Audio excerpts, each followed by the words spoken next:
बड़ी खबर दे रहे हैं आपको गुजरांवाला से, जहां पुलिस और डाकुओं के दरमियान होने वाले मुकाबले की CCTV footage dogs media group ने हासिल कर ली। अहम खबर दे रहे हैं आपको पुलिस और डाकुओं के दरमियान होने वाले मुकाबले की, जिसमें 12 साल रागीर बच्चा गोली लगने से जख्मी हुआ था। बात करते हैं अपने नुमाइंदे तारिक अमानत से। जी तारिक, आगाह कीजिए कि आप इस पुलिस मुकाबला को कैसे देख रहे हैं। जी बिल्कुल, शाहीनाबाद में हैदर स्क्वाड पुलिस और दो डाकुओं के दरमियान होने वाले मुकाबले की सीसीटीवी फुटेज हमें मसूल हो चुकी है। फुटेज में देखा जा सकता है कि हैदर स्क्वाड के एहलकार मामूल की गश्त के दौरान दो डाकुओं का पीछा कर रहे हैं। इस दौरान आगे और पीछे आने वाले मोटरसाइकिल एहलकारों ने दो मोटरसाइकिल सवारों को घेर लिया और आपस में गुथम गुथा हो गए। इस दौरान मसरूफ शाहरा होने के बायस कई मोटरसाइकिल सवार वहां से गुजर रहे थे कि अचानक गोली चल गई, जिसकी जद में आकर 12 साल मोटरसाइकिल सवार राहगीर बच्चा कासम जख्मी हो गया, जिसे फौरी तिबी इमदाद की फरहमी के लिए अस्पताल मुंतकिल किया गया।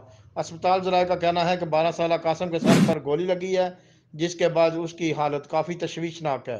दूसरी जानब पुलिस हुकाम की जानब से यह भी कहा गया है कि मुकाबला में एक डाकू गिरफ्तार जबकि दूसरा फरार हुआ था, लेकिन सीसीटीवी फुटेज में वाज़ह देखा जा सकता है कि पुलिस ने दोनों डाकू को मौके से ही गिरफ्तार किया था। ताहम पुलिस ने जख्मी बच्चे कासम के वालिद की मदय्यत में मुलज़म शफीक उर्फ शिकू और उसके साथी के खिलाफ मुकदमा दर्ज कर लिया है। जी।